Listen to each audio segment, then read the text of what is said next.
खिचडीसोबत आपण ही चटणी सर्व करूया। सिंपल खिचडीसोबत ही लसूण चटणी खूप छान लागते।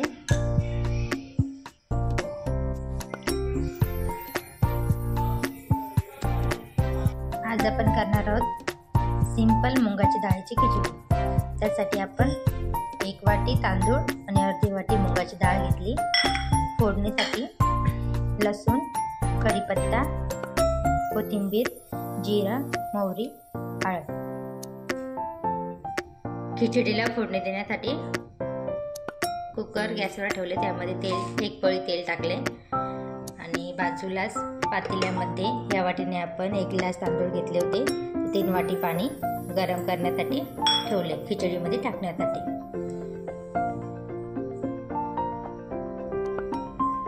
तेल छान गरम झाले। आता आपण त्याच्यामध्ये मोहरी टाकूया। मोहरीला छान तडतडली, त्यानंतर आपण जिरं टाकूया।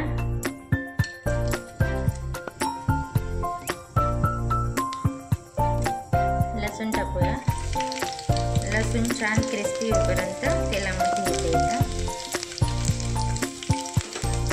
लाल रंग येईपर्यंत।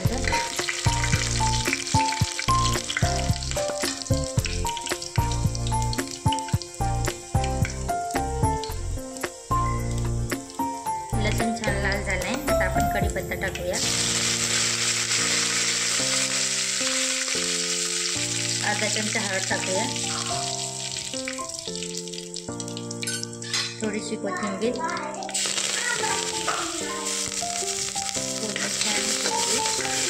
यामध्ये जे गरम पाणी करायसाठी ठेवलं होतं ते गरम पाणी आपण टाकूया।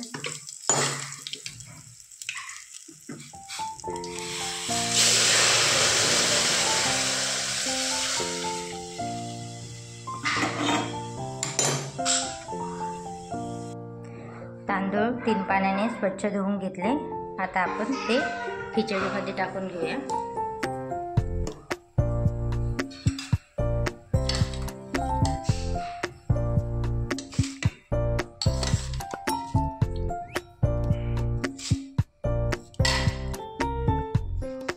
चवीनुसार मीठ टाकूया।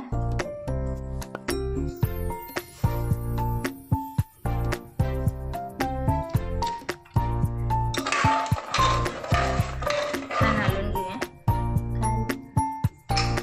कुकरचं झाकण लावून घेऊया।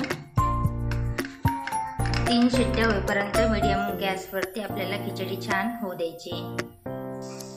खिचडी सोबत खाण्यासाठी आपण लसूणची चटणी करणार आहोत। तर लसूणच्या चटणीसाठी आपण काही लसणाच्या पाकळ्या कट करून घेतल्या, काही खलबत्त्यामध्ये क्रश करून घेतल्या, लाल तिखट, जिरं, मोहरी आणि मीठ। चटणीला फोडणी देण्यासाठी कढईमध्ये 1 पळी तेल टाकले। तेल छान गरम होऊ दे।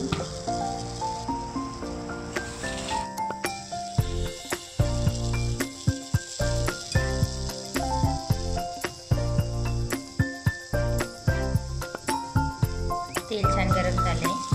आता आपण कढईमध्ये मोहरी टाकूया।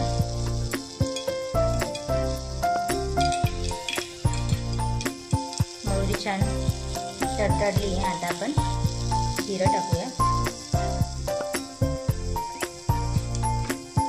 त्यानंतर आपण लसूण जो बारीक केला आहे टाकूया, तो टाकूया। लसणाला छान आपल्याला क्रिस्पी होऊ द्यायचे आहे। लसूण छान क्रिस्पी होऊ देऊया। आता आपण क्रश केलेलं लसूण याच्यात टाकूया।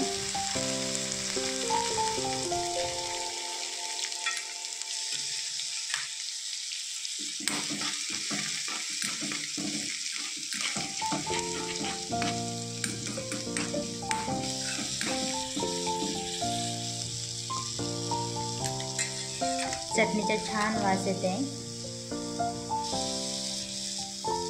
लसूण छान क्रिस्पी लाल कलरचा तळलेला आहे। आता याच्यामध्ये आपण 2 चमचे तिखट टाकूया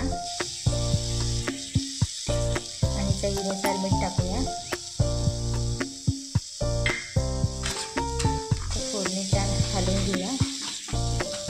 गॅस बंद करून घ्या. तिखट आपलं जळणार नाही, त्यासाठी आपण गॅस बंद करून घेऊया. आणि आपण तुम्ही बघू शकता छान आपली लसणाची चटणी खिचडीसोबत खाण्यासाठी तयार झाली. 15 मिनिटं झालेले आहे.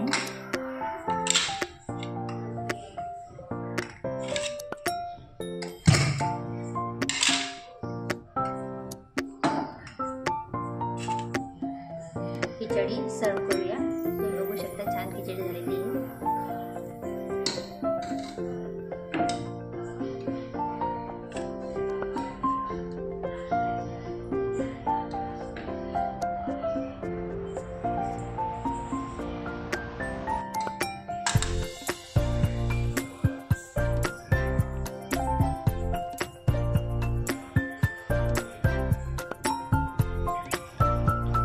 खिचडीसोबत आपण ही चटणी सर्व करूया.